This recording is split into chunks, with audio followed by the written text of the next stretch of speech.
The second version of the shirt will be release the Epstein Trump files. Yes. We got love the trans people. We got everything on here. We got all I need is release the Epstein files. I'm gonna update the shirt for that and add that, and then it's perfect. Folks, Joy takes Fridays off. But I said, Joy, I have a flight today. Can you please make an exception for me? She says, for you, for Only you. you. And then Only you, my friend. only you, my friend. He goes, you are my friend. You, Because you're for my you? friend. Okay. It's like every immigrant parent, every immigrant shopkeeper, regardless of ethnicity. For you. For Listen. you what? For you, look, between the Africans and the Guyanese, I'm like all the immigrants wrapped up into one. So I'm like, I have all the immigrant parent vibes in me. Yeah. But Yeah. also, we both have a duty to troll. And I feel like it's our duty, Waj. We got to troll them. They we need it. We we need it. They ha- need it. we have to troll them. We have to infuriate them. We have to piss them off, especially now. Usually I was telling Joe, usually I have like I think about a theme. I think about like a specific topic. But today I was just like, I'm just going to call this Joy and Watch, and we're going to spin the wheel. We're just going to spin the wheel. And then I want to start with some good news. Yeah. Some polling numbers came out the last week. These polling numbers are disastrous for Donald Trump. Harry Enton on CNN just did a poll where he's negative 43 with independents. He's the lowest he's ever been in his second administration. His approval rating is hovering around 37 points. He's about negative 35 to negative 39 on Epstein. He's negative double digits on the economy, on inflation. Fox had a poll, Joy, that a majority of the people that they polled, like 48%, blamed him for the economy. People are feeling the prices. People are feeling the inflation. He's overreached on immigration. That was his strong suit. He's negative 10 in one poll. He's negative 5 on another poll. And then also in the last 10 days, it's been the no good, terrible week for Donald Trump where he's turned on Marjorie Taylor Greene. He's turned on Thomas Massey. And then he's like, execute them, execute the Democrats. They're doing sedition. Hang them. And then finally, these spineless Democrats have come out and said, yeah, F you. I'm like, I wanted that energy with Merrick Garland. It is a no good, horrible week. And I feel, Joy, and I wanted to ask you this because we're masochists, have been following this for 10 years. I sense something different. And I feel like a lot of folks, they're on the left hook and they talk to me like, Watch, I've been betrayed too many times. No, he's unstoppable. No. And I'm like, no, he wants you to believe he's unstoppable. Fascists want you to believe that they can't go down. I feel that he's weakened. The cankles are swollen. And I feel like finally we've seen massive openings in the Teflon armor. Your take. Yeah, I mean, and look, I have said this before. I was on I've Had It with our good friend Jennifer Welch and Pumps, and I said, look, I believe it when I see the body. You know what I mean? It's like one of those like the Terminator. You always think the Terminator's gone, but then the Terminator jumps back up, and even if he's just an arm, he's still crawling after you. And Trump is like that, but it's not because Trump is so strong. Mary Trump had just recently said this in a Daily Beast interview. Trump is the weakest man she's ever experienced in her life, and that's her uncle. Trump himself is weak and scared and sickly and dementia ridden and old and feeble, but it's the mystique around him, and it's the Trumpism religion that's strong. Because it's a white nationalist, a Christian white nationalist faith, that religion is actually hard to overcome because it's a religion. It's like telling us to just change you're going to tell a Christian become a Buddhist. Like, you're not. Like, it's a religion. So it's hard to shake that. But the challenge that he's having now is that he and his religious cult, which is about a third of the country, they no longer necessarily have a grip on power that they had in the beginning of the year because they overreached. They Yep. they went for all the cash. They deleted all the money out of the treasury and handed out among themselves. And to do that, they had to really hurt regular people. They had to scoop money out of Medicaid. They had to take SNAP. And they've stolen so much and they've gorged themselves so much that they're sitting back with a big fat belly, and they've allowed in opposition. And you can tell that Donald Trump is in a weakened state, and that the Game of Thrones, the MAGA Game of Thrones to replace him, has genuinely begun. And again, regular Republicans were never going to do this. They're too weak. They're spineless. They have no morality. The Lindsey Graham world, they were never going to beat him. The Mitch McConnells, they have no balls. Who has the guts to take out the king are his own people. Yep. So when you see Tucker Carlson, who's one of his people who really hates him but pretends to be MAGA, start to go at the Israel thing hard, you're like, ooh, they see something. But when you see Marjorie Greene, honey, who is OG MAGA, start to come out and start to punch her king, you're like, ooh, she sees that crown is cracked. When you see Nick Fuentes, who I believe is the true embodiment of the next phase of MAGA, it is a fascist neo-Nazi movement. Absolutely When agree. he says, Trump, you're fat and weak, you're like, ooh. So yeah, what's gonna eventually take Trump down? I mean, I don't think it takes him. I think he'll ride it out until, the devil take him home. But I do think he's weakened. And the people who are going to take, unfortunately, the people who are going to take the throne are not, it's not normal Republicans. You're not going to get back a Mitt Romney Republican style. It's going to be other MAGAs. So we're just now waiting to see who wins that Game of Thrones. I completely agree with you. And I've said for the longest time for people who've been watching the Left Hook that the present and future of the GOP is not Ted Cruz. Oh, Ted. Oh, Ted, I heard that you're running for president. Oh, waste that money, Ted. Oh, silly Ted. That's going to be Sure. so sad and fun to watch you get humiliated. It is Nick Fuentes, Tucker Carlson, Yes, Candace Owens, and Marjorie Taylor Greene. that's And I've correct. been saying Marjorie Taylor Greene is the president and future for the past 4 years. And I was told by our colleagues who get paid a lot more than me that I'm suffering from TDS and the adults in Yep. the room. And I'm like, nope, I've been following this movement for a while. Marjorie Taylor Greene, yes, she's white trash, but that white trash can be right twice a day. She knows where the wind is blowing. And I do want to ask you about this, the future of MAGA, because I don't think it's going to go restore back to anything resembling normalcy. Yep. I think when Donald Trump falls and is taken away by the devil and dragged to hell, yes, I said it. I think the people coming for the crown, it's the Nick Fuentes, the Groypers, the Tucker, and the Marjorie Taylor Greene. Now, if you've paid attention to them, and I think this is a weakness for the Democrats, I want to ask you this. I think there are three litmus tests for any Democrat that wants to truly be the type of aspirational leader that Gavin Newsom wants to be, and I think he failed on this. The three litmus tests that I see are do you still suck the teat of the oligarchy? The Mm-hmm. answer for both of them is yes. You have to be against the oligarchy. Number two, do you still suck the teat of Netanyahu and AIPAC? He still does, folks. When he was asked about it, when Van Lathan asked Gavin Newsom about it, he goes, interesting. This is very interesting. I find it interesting. And the third one, I believe, is are you willing to throw any of us under the bus? And Gavin Newsom showed, I'll throw the trans under the bus. The Democrats said, I'll throw all the immigrants under the bus. And what Zoran Mamdani did is I'm against fascism. I'm against genocide. I'm against the oligarchy, and I don't have to throw anyone under the bus. Now, the reason why I bring this up is if you see Marjorie Taylor Greene, she is not stupid. There's two issues in which Joy, and you kind of alluded to it, that she is more to the left than many of these establishment Democrats. Israel, Mm-hmm. and I think I'm really worried because she's on to something and the stupid establishment Democrats don't realize it. If you listen to Tucker, Candace, Marjorie Taylor Greene folks on Israel, they are to the left where the base is of the Democratic Party. Yep. And when it comes to, you know what, the economy sucks. We're against the Yes. elite. Your take on that? That's my analysis. 1,000%. What Democrats need to understand, they're looking at this 8-point gap that they have opened up over Republicans for the next congressional races that are literally a year from now. So they're sitting back thinking, baby, we're gonna bring back the normal or ordinary mundane. No.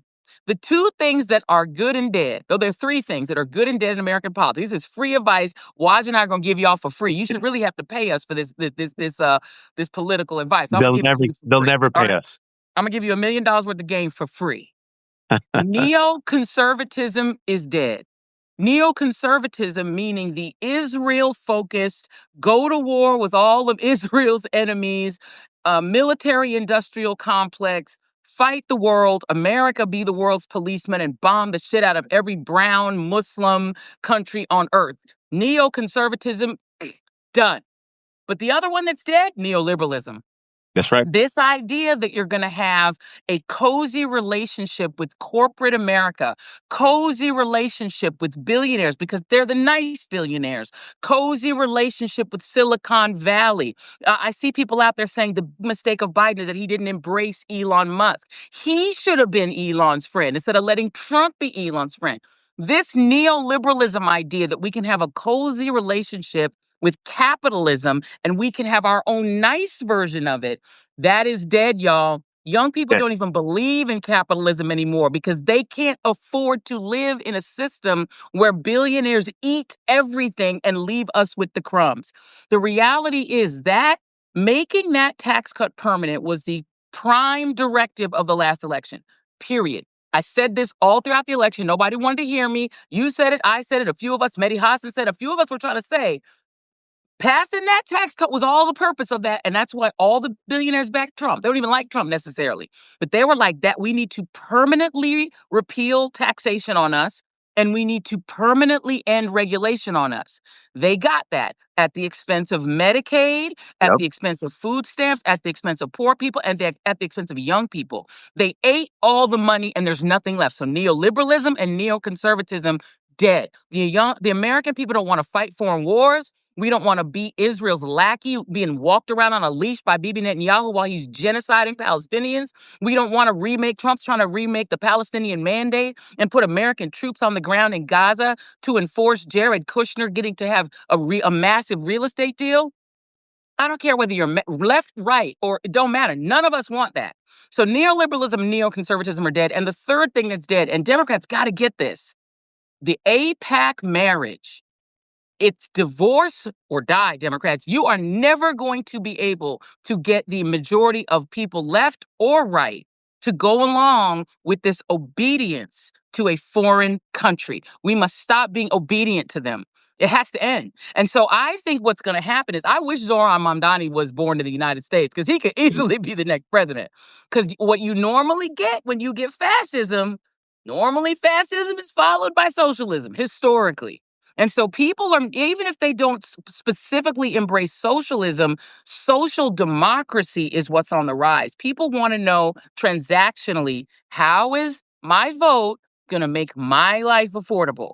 People want cash in their hand, cash in their bank account. They want to be able to afford their rent. They want to be, and that's it. And the idea that what people really want is Nazism and all that. Okay, a few people do. There's like a third of Americans that want that, but most people don't. Most people don't. They want to be able to afford their lives. And whoever can make that case, even if it's Marjorie, if Democrats let Marjorie Greene get there first, I can't blame nobody but them. She's already there. They've already allowed her to do it. She's Trojan horse corporate media. She's playing a very smart game. Very She's smart. gone on CNN. She's gone on The View. Americans have the memory of goldfish. We live in the United States of amnesia. And I've seen her say, well, I'm sorry. That's right. I played a role in that. That was wrong. And you're right. You know what? I blame Speaker Johnson for the shutdown. And my kids can't afford health care. And you're right. I shouldn't have, literally be me who I am in my utmost cruelty. I keep the receipts. People of color haven't fallen for this, Joy. No. A lot of Remember white when she folks. was buddies with McCarthy? She was like this with McCarthy. And now you think, it's like, come on, Marjorie, we see your game. Sorry, go ahead. But they're never going to listen to us. They're not. It's just how America functions. The Democratic establishment would drop kick you and me to go bear hug a Liz Cheney. They'll body slam a pro-Palestinian activist in order to go to Dick Cheney's funeral, right? They will not listen to you and me. Let's just keep it real. But people of color, we're like, we're on you, Marjorie Taylor Greene. And I tell I'm telling Democrats, use them as tools to divide MAGA and then throw them away because these mother effers are very dangerous. Tucker Carlson, Nick Fuentes, Candace Owens, Marjorie Taylor Greene. I listen to them beyond the TikTok clip that gets sent by immigrants on WhatsApp. Oh, look what she said about Palestine. I'm like, yeah, listen to everything else, the white That's Christian right. nationalism, right? The problem, though, is she has carved out this lane where she is, folks. I know this is painful to hear, but I'm on the WhatsApps. I'm telling you, I got a WhatsApp 2 days ago where my educated friends, born and raised in America, are like, wow, man, look at Marjorie Taylor Greene, what she said about Palestine. I think Candace Owens is changing. I'm like, no, mother effers, you're my friend, but for the love of God, listen to me. Listen to the rest of it. They're like, I don't know, man. Both sides are effed up. And I think they're coming around on the elite and the oligarchy. So these are wide open lanes. I see a big weakness for Democrats. They're underestimating Marjorie Taylor Greene, Tucker Carlson, Nick Fuentes, just like Germany underestimated Hitler. They thought, oh, we put him in jail and now he's out, and then we'll just go back to the okey doke and we'll have the institutions and we'll have the reform. And then Hitler had just served his time in a prison, but he realized, oh shit, the economy is in shambles. Everyone is freaking disgusted. They want reform. And then he came out, channeled that anger, and voila, you get this. So my fear is this, Joy. I wanted to ask you about this because I don't have faith in the establishment. To quote George Carlin, it's a big club and you ain't in it. I got the Yeah. gray hair. I remember that war criminals, Dick Cheney is a war criminal, should have spent his entire life chased, hounded, mocked, and ridiculed.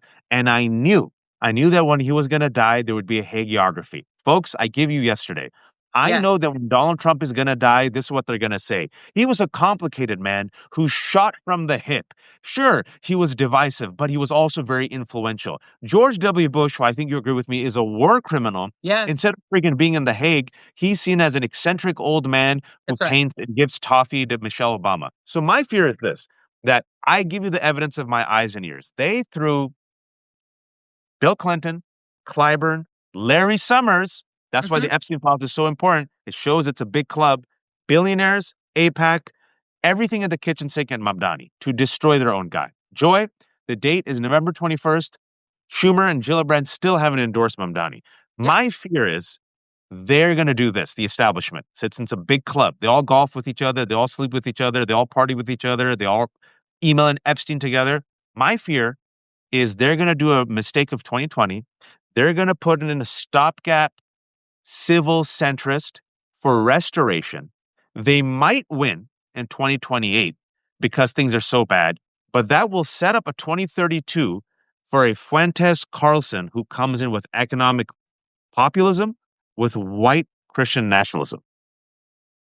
I don't disagree with you because, this is what they did before, right? Economic pain produces political opportunity in any country, right?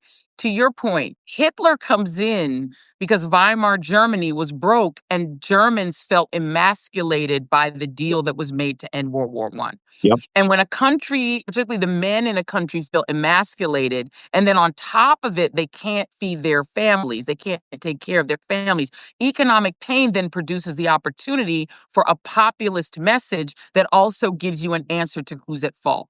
So what Hitler did is he said, first they started with trans. They said these trans people are at fault. The gays are at fault. Then they went to the Jews because you know what? It's kind of like the train that's never late, right? The Jews, they're at fault, right? And then they were able to get people to embrace the idea that to fix this pain, just get rid of the Jews.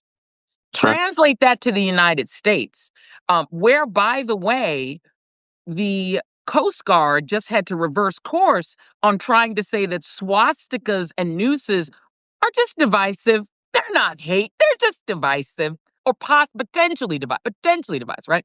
So in the United States, what happens is, despite the fact that Trump had caused 1 million people to die and crashed the economy, when the pain kicked in, the Democratic Party's response, and I get it, it was pragmatic, was to put in a centrist, Biden, who's a little to the left of Obama on a lot of things, but he's not like a progressive, right? But he governed in a more progressive way because he was pushed that way, but he's kind of a safety figure. He comes in, and his plans are not radical enough to fix the whole problem. So That's right. people still feel pain by the end of his 4 years. And the plans he puts in, because they're so pragmatic, people don't feel them right away. And American people, like you said, they have the memory of an ant. They don't, or like of a dog. Abused dogs will still run to their owner because they Squirrel, don't squirrel, remember, right? squirrel. And so the American people, despite the fact that Trump did it the first time to them, they misremember, and they're just like, I'm feeling pain now. And That's right. Trump comes in like Hitler and says, oh, I'll tell you what the problem is. Them trans and those immigrants. If we could make those immigrants stop poisoning the blood of the country, then you're going to be able to afford your lives. People who are stressed economically were open to the idea that the problem was the trans and the immigrants, and so they lusted after hurting those two people. They That's were they right. were excited by the idea of deporting 1 million people because they were in pain economically, and they said, "Oh, to blame. Oh, it's DEI. Diversity is why I don't have a job. Diversity is why I'm not a millionaire like Elon Musk. If I could just get rid of diversity." So they blamed diversity. They blamed, they always blame Muslims for stuff too. This time they didn't lean as much into that. They did that the first time, but they were just like, we gotta get rid of the immigrants, diversity, and trans, and then we'll be fine. So now Trump comes in, but the problem with that kind of a message is then you have to deliver. Just like Biden comes in to supposedly fix the craziness Trump created, and he didn't fix it fast enough. Trump, for the first 9 months of this year, Instead of fixing the thing he promised to fix, he's doing the deportations and the cruelty, but it ain't helping you. He's gone after trans. It ain't helping you. Nope. It's turning out all he's doing is fucking stealing. And they're stealing so openly, so That's right. brazenly. He and his billionaire friends are literally laughing at you while building golden ballrooms. I'm going to have an arc to Trump. He's stealing crypto. He's enriching himself he's playing in your face and saying, fuck y'all. I don't care about you. Ha ha. You put me in and now I'm going to get rich, bitches. I'm rich. You, not my problem. And so now he's got a problem. And so the smart MAGAs like Marjorie Greene, who again was a content creator. Y'all remember what she was? She was a QTuber. So she understands the QAnon base that says the biggest problem in the world is pedophiles, That's right. a global ring of pedophiles. That's where she came from. She's like, oh, global ring of pedophiles, Epstein, I'm on it. That's why she's on that. That lady was a QAnon curious person. So she's like, ooh, global ring of pedophiles, Epstein, boom. She's like, affordability, Trump ain't fixed it. I got this. Boom. She gets it. And the content creators like Tucker and Marjorie, they see the opening. That's why that they're running into that breach. So who inherits that? Democrats really believe Hakeem Jeffries and Chuck Schumer can inherit it. They really genuinely think, oh, great, we'll restore. And I think Republicans believe they can restore a Mitt Romney style. They think they can control MAGA and then just jam in a Ted Cruz. That's just, people are smarter than that now, y'all, on the left and the right. The right wants unleavened America first. They want to string up migrants. They want public executions of their enemies. They want death to their enemies. They want Nazi style governance now. And they're not playing around with y'all. They want women back in the home. They want them drummed out of the military. They want pain. And Trump isn't delivering enough pain. He's just stealing. And on the other side, liberals and progressives want change to capitalism. They don't want unleavened capitalism anymore. And if you try to serve it to them warmed over, little weak ass capitalism bullshit, they don't want that. So now you have an American people that want real change. And the only question is, which party is going to provide it? Is it going to be the terrifying real change of the far right that is going to basically be an American version, modern Nazism, or is it going to be a progressive style, Mamdani style change? I pray that it's a progressive Mamdani style change. But right now, Watts, I'm being honest with you. To me, it's a toss up between those two things. We're in point and fantastic job connecting the dots. You said everything I wanted to say. And the reason why I'm so hard on Democrats, folks, is because I feel like they have continuously misread the moment. If you Yes. think milquetoast centrism is the way, you have literally fallen asleep for the past 10 years during the rise of Trumpism. The reason why Trump became what he was, and I hate saying this because it's all bullshit, but nonetheless bullshit works, is he came in and performed as an Yeah. outsider, even though he's a consummate insider, a man born with a silver spoon and a golden spoon, right? But nonetheless, he said, I'm an outsider. I'm not a politician. All these people suck. Trust me. I know them. I game the system. The system's rigged. I'll be a bulldozer. Those were his Mm. words. And people are like, oh, yeah, bulldoze. Fine. F it Yeah. up. This system sucks. Burn it all down. I'll try out MAGA. He sucked. He sucked. Like you said, he lied to us during a once-in-a-lifetime pandemic. He already passed those tax cuts for the rich. It was a complete failure. But we live in the United States of amnesia. So then we get Joe Biden. And I recall with Joe Biden, the rest of us, people of color, were like, which white man will other white men vote for so that Yeah. we can literally keep ourselves from being killed? Because that's what people of color do. We will be responsible and we will back the horse that other crazy white voters will. I'm just being honest, Joy, Yeah. right? That's what black voters do. They're like, this is the guy we want, but we know white people are self-destructive in this country. A majority of white people still went for Donald Trump. Majority of white people Mm-hmm. went for Republicans in this blue tsunami. If it wasn't Yes. for people who look like me and Joy, there would be no double-digit wins for Spanberger, Cheryl, and Mamdani. I'm keeping Yep. it real. White women, majority of white women have gone for Trump 3 times in Yep. a row. So what we said was, okay, whites, you're still against progress. You're still against reformation. Fine, we'll give you a Biden. And then we'll push Biden. We'll push him. Yes. Then it was the centrists who hijacked Biden's progressive ambition. It was the This. progressives who said, Build back better. We got you, Biden. We're going to hold the line. It was the centrists, the cinemas and the mansion, who gutted him. It was the centrists, the Rosens and the Masto, that went along with the horrific Islamophobia smear campaign against Adil Manji, Joe Mhm. Biden picked for federal judge, immensely qualified. But because of Gaza, the right wing ran on this insane Hamas, smear campaign. He's Pakistani American, and guess who went along with it? The centrists. Yep. Guess who went along with caving on the shutdown? The centrists, right? So I'm sitting here at Joy, and I've seen the past 10 years, and I see MAGA, and I see the openings. I feel very confident about this, and I hope I'm wrong. People say, Waj, when I said my comment 5 minutes ago, if you go for milquetoast centrism and plug and play a centrist and go for restoration in 2028, yeah, you might win as a Democrat, but then you're effed. And in 2032, you're going to get a Fuentes as Carlson, populist friggin' Nazi. And people are like, Watch, that's crazy. Hmm. Who's president right now? Correct. Donald Trump, a mother effing criminal who incited a violent insurrection. So you tell me that I'm crazy. And my fear is, Joy, seeing right now, November 21st, you literally have a Mamdani. He's giving you the playbook: Hmm. economic populism, affordability, don't throw anyone under the bus, go against the oligarchy, go against genocide, get a record number of people to come out, enthusiasm, win by double digits. And the Democratic establishment says, nah, we like Elisa Slotkin. Right. Nah, we like Hakeem Jeffries. Nah, we like Chuck Schumer. And I know people don't like these receipts. 2024. I'm sure if Kamala could do it over again, if she could be a little bit more blunt, she goes, these mother effing corporate centrists. I shouldn't have listened to these goddamn mother effing, like these losers who helped Biden, effing Biden, right? First half of her, if you recall, first half of her campaign, progressive. Boom, Yep. out of the way. Second half, ever since the corporate centrists came in, Tim Walz got neutered in his debate with JD Vance, right?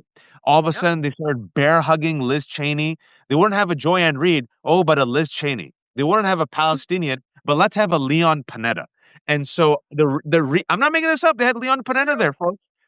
So I'm sitting here. I see a civil war within the Democratic Party, and the reason I'm so harsh on the Democrats is I feel like our pressure can influence the Democrats to embrace the fighter and the economic populist who can not only win 2028, Joy, but then also I believe we have an opportunity for generational FDR style change because Yes. that's how pissed off people are. Thank you for my rant, but I give it to you.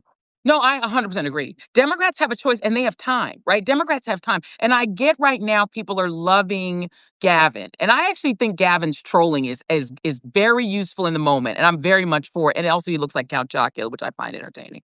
So I find him very entertaining. But to your point, what he's not quite picking up, even though he's got a podcast and everything, is that the message, to your point, people don't just want a more entertaining Democrat.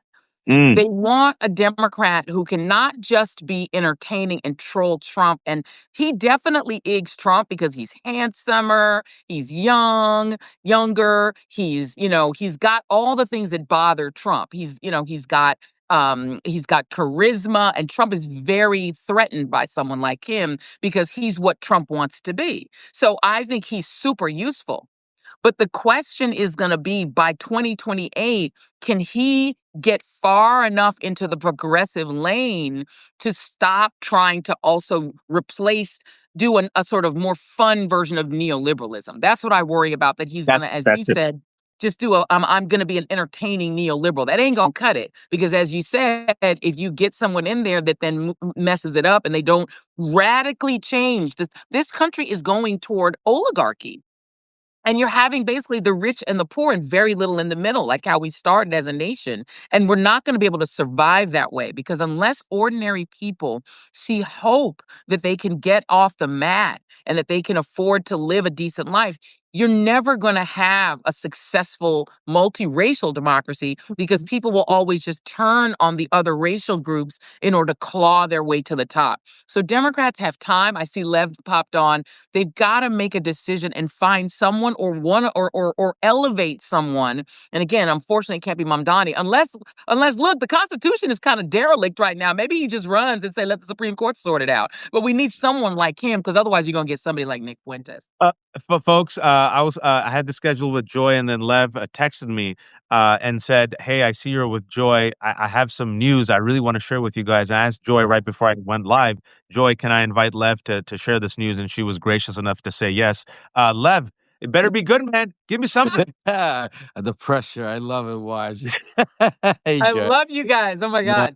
it's great. No, I'm actually. We just got off a call with. Um, Basically, there. I don't know if you've been hearing. They've been reporting that Trump has put this 28-point plan to Ukraine, and things are going on. Well, behind the scenes, what we're hearing, what I've just literally got off the phone call with, is that in October, when Kirill Dmitriev was over here meeting with Anna Paula Luna, he also met with Jared Kushner and Witkoff, which was reported. What wasn't reported was what he brought and the plan that was hatched, that the pressure that there was going to be put on Ukraine with this 28-point plan was basically just surrender. But also, he brought them Kompromat, a different type of information to be able to start. And I don't know if you guys have been noticing, but for the past 3 weeks, MAGA, right wing, and the Russian disinformation has been pushing that there's a major corruption going on in Ukraine, that they're looking into it. And basically, Kash Patel and the FBI is planning on starting an investigation, and they're putting pressure. Trump sent several generals over to Ukraine to basically give Zelensky an ultimatum: either you leave, either you take the plan, or basically we're cutting off all information Wow. or all cooperation. And right now, this is like literally a 911 situation. Zelensky came out a few minutes ago, basically said, it looks like we might be losing one of our key allies, meaning the United States. And this is all tied into what's in the Epstein files, because as I've been telling you guys, it's a lot more than just the sexual pervertiveness and the pedophilia, and it has a lot to do with the financial, the connections going back. And the one thing that my source told me to mention to you guys is, think about this. We talk about Epstein, we talk about everybody around the world is probably mentioned in the Epstein file, except for Russian oligarchs. And primarily a lot of them were involved in a lot of the stuff that was going on. A lot of the information also that I'm hearing is that Bannon was leaking information to the Russians directly while Trump was in office, and that there's other information in the Epstein files, other people that were giving information about Trump besides Epstein. And this is the type of stuff that right now is that's why Witkoff, that's why you see that right now you don't see Lavrov, you don't see, what's his name? Um, for our head of the State Department, what's his name? Rubio. You don't see any of the main officials dealing. The two people there dealing with this so-called plan and pressure campaign right now is Trump's number one guy, which is Kirill Dmitriev, and Steve Witkoff. Right now, it's taking place. Wow, no, Wait, I just saw right now while you were talking, Lev, that Zelensky has posted a video, a 10-minute video that went live about 2.5 hours ago, where he said, quote, "We're facing one of the most dangerous periods in Ukrainian history, a choice between losing our dignity and freedom and losing U.S. support. We choose dignity.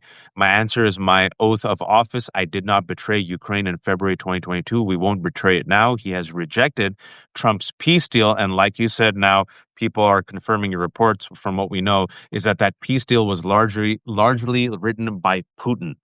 Uh, so here we are. Yeah, this is and then if you look at Joanne Reid's shirt, she has "Free Ukraine" there. This is, if we could tie it, Joy and Lev, thanks so much, and Joy, thank you. Usually Joy and I speak, but Joy was like, "Hey, let Lev come on in." You're speaking about the money trail, and you're speaking about the Epstein files, and you're speaking about how everything leads to Russia. And I know people have forgotten Russia, Russia, Russia, but it seems even now, as things are so bleak, Donald Trump still takes his orders from Putin. And then I want to go to you, Lev, first, and then Joy. What is it? What is it that Putin has over Trump? Because I agree with you, it's not the PP tape. But with Epstein, the more and more information's coming out, the money trail ties Israel, Russia, and the United States. Those are the three countries. So I'm curious, as Donald Trump is literally underwater, as the Epstein friggin' fiasco is cracking MAGA, he says, "Oh no, Putin, let me do this for you, buddy, and let me put on pressure Zelensky." What do you think is there, Lev? Trump is frustrated. I'll tell you this much from what my source saying. He's not doing this because he's liking what Putin's doing. Putin's really putting the hammer to him now. That's they're really what's I don't know the exact. They're there. I have not gotten a report there, but from what I'm hearing, it's a collection of many years of Trump's activities here in the United States, and that they've been able to start basically have the compromise from his business dealings, from his basic, financial stuff to his actual dealings with the Epstein. Because the other thing that I'm hearing, I'm working on right now, I can't break yet, but a lot of there was a lot. Yes, there was a lot of females and girls that were traumatized, but there was also a lot of Russian, Russian, Eastern European girls that were sent over by oligarchs over here during that time period, during the fall, to be as agents on behalf of the KGB, the FSB, that were like workers. So it's just unraveling, but there's a lot. One of the biggest things that Trump is really hiding is not even protecting his own donors. It's protecting the whole blow up of all of the Russian stuff they have on him, because that's the biggest thing he's trying to hide and change history since 2015 and 16. Since he ran, it was always about the Russia hoax. He's been trying to stay away from Russia. This will blow up and show exactly that why, since this he first found out about this, I'm hearing, is right before he went into his meeting in 2017 or 18 in Helsinki. When he went into Helsinki was the first time he got a piece of what Russia had. And from there, that's why he came out that day and said he doesn't trust his own intelligence and listens to Putin. And if you take a look, starting from that day on, it's just been growing. And since this time he came, also another thing that you got to keep in place that people aren't talking about is in 2017, when Jared Kushner first time met with Kirill Dmitriev. This was in Saudi Arabia. Kirill Dmitriev was at that time head of the Russian Wealth Fund. And that's why he got the $2 billion. Let's start off, we'll go back there. But the other person that was with them that is not talked about since 2017 in that whole thing was Stephen Witkoff. Stephen Witkoff was doing business with Jared Kushner. So Stephen Witkoff, Kirill Dmitriev, and Jared Kushner have been the lead people dealing with this, going back, to even in his first administration, then even while he was out of office, the connections with Orban and all of that, and Kirill, it was still going on. And now they basically, in not so many words, told Trump knows that they have the goods on him, and that's why he's doing everything possible to be able to appease Putin. To the fact that he's trying to, if you take a look, even in part of this 28 peace plan, is they're trying to bring Russia back into the G8. I saw that. You know what I'm saying? So it's again part of, and the way it's designed that if Ukraine walks away, it'll be like, okay, forget Ukraine, now let's work with Russia and bring Russia back into, because at the end of the day, you're going to see Trump, mark my words, the plan is, and that's why you saw Anna Paula Luna talking about, you saw it's little pieces. The plan is to bring Russia back into, into the economical world, financial world, take the sanctions off. And a lot of people are saying, yeah, but the Europeans are going to put sanctions on it and all of that. The bottom line is remember, Trump took away all of the agencies out there by Doge, by cutting with Doge, by all the stuff he did. There's nobody to oversee these sanctions. Like he put sanctions on Russia. There's the shadow fleets are still going. China's still buying oil. India's still buying oil. It's still nothing stopping because there's no agency. He fired everybody to oversee even this stuff. That's another thing people are not even realizing what's going on. So it's really grim and a grim situation right now. What's happening there? Joya, before I give it to you real quick, I want to remind people also that the 25 to 30 agents, law enforcement agents, who were tasked with looking at Russian infiltration and Russian espionage in America, they were all stripped of their clearances by Donald Trump. Another big piece of news. Remember that, folks? That also, when Vladimir Putin visited, he came out, he spoke first. He spoke mostly in Russian, and then Donald Trump spoke for a little bit, and then they filmed Vladimir Putin speaking to Donald Trump in the car Remember that? It was a power play that Putin was allowed to flex. And we were sitting there thinking, why is he laying out the red carpet for Putin? Why is he laying out the red carpet for literally lay out the red carpet for Mohammed bin Salman, a murderous tyrant, and then acted like his PR agent said he's fantastic on human rights. How dare you ask him that question? Jamal Khashoggi, hate things happen. And then also the $2 billion that were given to Jared Kushner by MBS. Speaking about the Witkoffs, which I think is a top 10 scandal that no one talks about. Why the hell did the Witkoffs get $1.5 billion from Saudi Arabia, Lev? Just like, what was it, 2 months ago?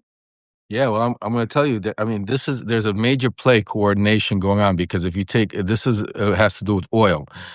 Because the biggest oil, and that's why Venezuela's in the game also, because between Venezuela, Saudi Arabia, and Russia and America, that's basically the control of all the oil in the world.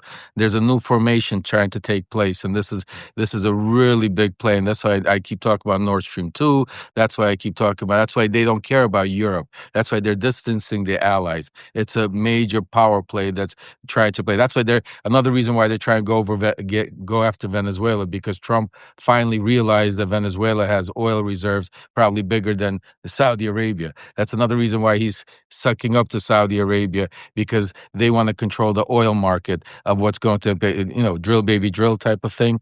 This is what's in his mind. Well, Joy, your take, because Besant revealed the plot, I think, yesterday, talking about Venezuela and oil, and also specifically, they're murdering Venezuelan fishermen extrajudicially. And I don't know, maybe might be a big deal that the president is extrajudicially assassinating Venezuelans without any due process, and literally cozying up to the world's worst dictators. And like you said, grifting out in public. But based on what Lev said, there was a lot there. I wanted you to jump in. Well, and not just Venezuelan fishermen, Trinidadian fishermen. Some of the people that are on those boats are not even Venezuelan. Remember, Venezuela and Trinidad are like right next to each other. And I think it's important to point out that the boats that they've been bombing aren't even headed to the United States. They're going back and forth between the Caribbean and Venezuela. So there's literally, it's complete murder that they're committing off the shore of Venezuela. My question to you, Lev, because this is fascinating. I saw the statement earlier about dignity versus freedom Zelensky, who's a very valiant and brave guy, is saying he's not taking the deal. What's the or else that's on the table here? What is Zelensky facing if he says no? Well, the generals told him that they're cutting off all of sharing any communication, intelligence, which is the big part. And also, I'm not sure, but I think either Starlink or whatever else that is Elon Musk is giving them. I think what is Starlink, but basically cutting off all the last pieces of the whatever we're sharing, because we're already not giving them any ammunition. We're already not helping them. But the biggest two things is technology, I guess, with the Starlink, and also with sharing intelligence information. Can I ask you, Lev, what is it that Putin is it really just his nostalgia for the old Soviet Union that he wants Ukraine back? Or is it their resources? Is it what's under the soil? I know they are the breadbasket of Europe. They are, it would be access to a lot of, weed and sort of that kind of thing. But what is it that they want? What does he really want?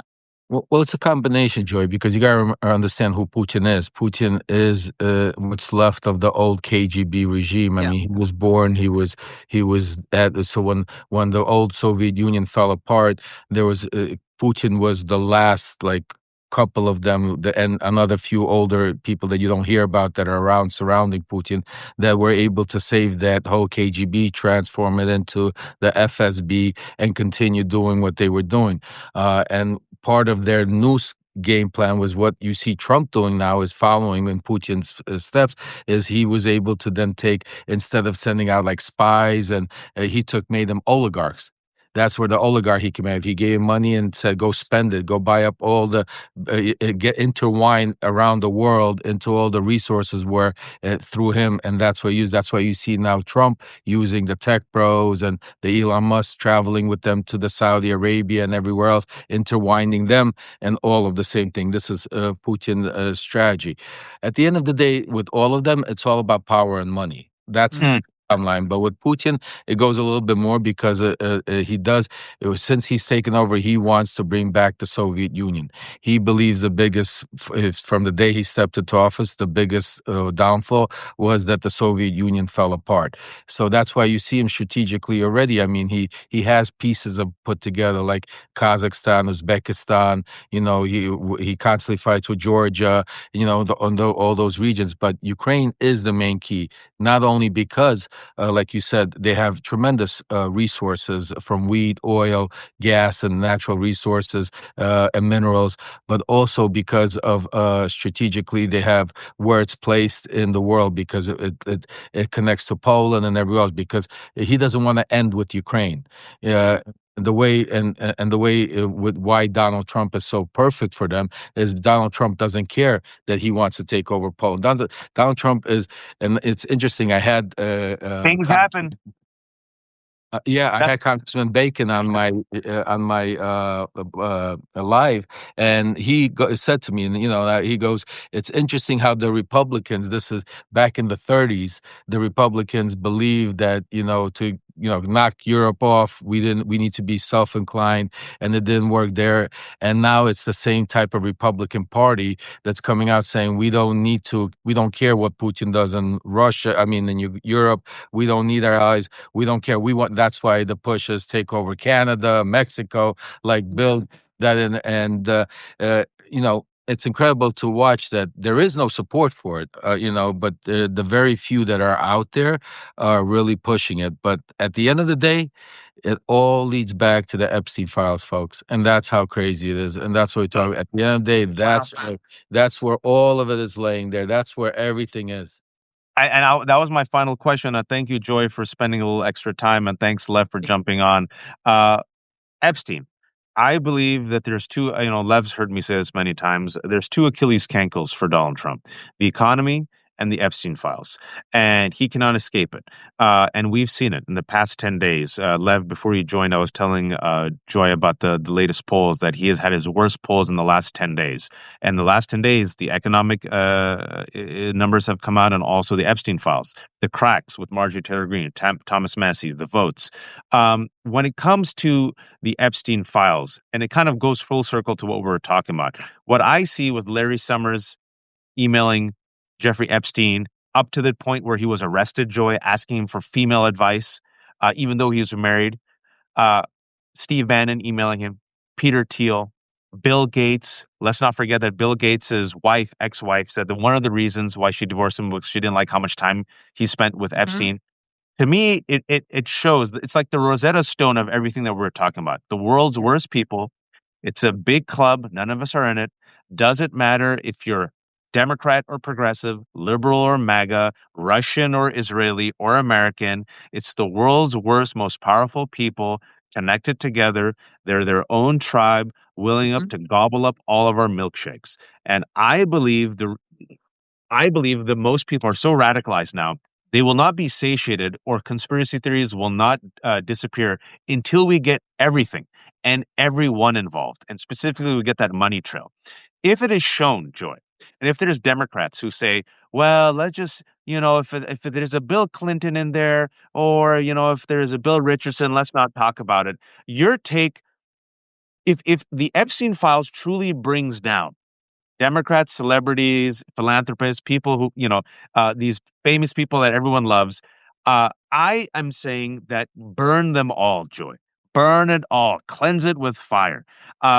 Your take on where Democrats and the majority should go with the Epstein files and transparency, even if it exposes some of their leaders and heroes.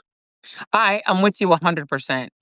In this world right now, I know some of the MAGAs don't accept it yet because they hate people like the three of us that are on this screen right now. And they may hate Black people, they hate women, they hate, gay folks, they hate Ukraine, they hate Muslims. Y'all, the reality is you need to realize it's us versus them, the billionaires versus the rest of us.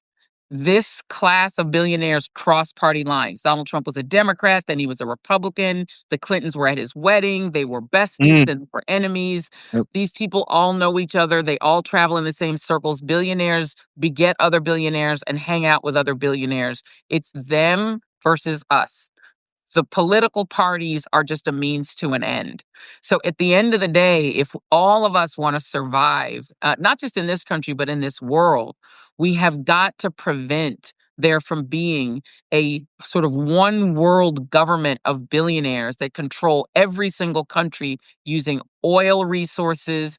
That's all they care about. They want to become trillionaires, and the rest of us will suffer. So whatever's in those Epstein files, and the last thing I'll say before I have to jump is that Merrick Garland is to me the proof that we are right. Merrick Garland came in and his only purpose was to quote unquote depoliticize the DOJ. What did that mean? He probably could see that there were some very wealthy, very powerful people on both sides of the aisle at risk in this Epstein controversy. And Yep. what he chose was peace and calm over justice. At this point, I don't care who's in those files. I don't care what party they're in. All I know is they with the billionaires and I'm with us. So burn it all. Put it all out there, expose it all, because we're never going to be a free people until we get out from under the boot of these billionaires. Amen. It's us versus Amen. them. Yeah. It's the 1% versus the 99%. It's the many versus the elite. I kept Joy 15 minutes longer, but then Lev was on a roll. Joy, right before you leave and jump off, shamelessly promote yourself. Yes. First of all, the t-shirt is available at shop.joyreid.com. People are always asking me about the shirt. I love the shirt. It's so much fun. I put everything on there. I'm going to release the Epstein files. But yes, tonight we are on from 6 to 8 p.m. Eastern Standard Time on the Joy Reid Show. Please go over and subscribe. I'm about to actually shamelessly, I know you're traveling, Waj, but I'm going to shamelessly beg Lev to find some time to come on with me tonight to add to our breaking news coverage. Please, if you can. I love having these guys on. These are two of my favorites. Also, please subscribe to my Substack at joyandreid.com. You can subscribe for free. I don't do paywalls. If you want to pay, it's only if you want to comment, because I don't like trolls. So that's it. We're the worst capitalists in the world. Me and What? Watch. We're like Literally the anti-paywall. worst capitalists in the world. Our immigrant parents weep daily. But that's Joanne Reid. That's Lev Parnas. Lev remembers. This is Wajahat for the Left Hook. Folks, I'll be back. Actually, speaking about the oligarchy, I'm actually back, if I may, in 5 minutes with Jacob Silverman, who wrote this fantastic book called Gilded Rage: Elon Musk and the Radicalization of Silicon Valley. He's a fantastic reporter who's talking about the oligarchy, their ideology, crypto, AI, and their psychotic plan on drinking up all of our milkshake and then going to Mars. He's up in 5 minutes. So everything we've been talking about, he actually has the receipts. Thank you, Joy. Thank you, Lev. All Everyone, right, be kind, be informed, and don't be a fascist. Thank you, guys. Thank you all.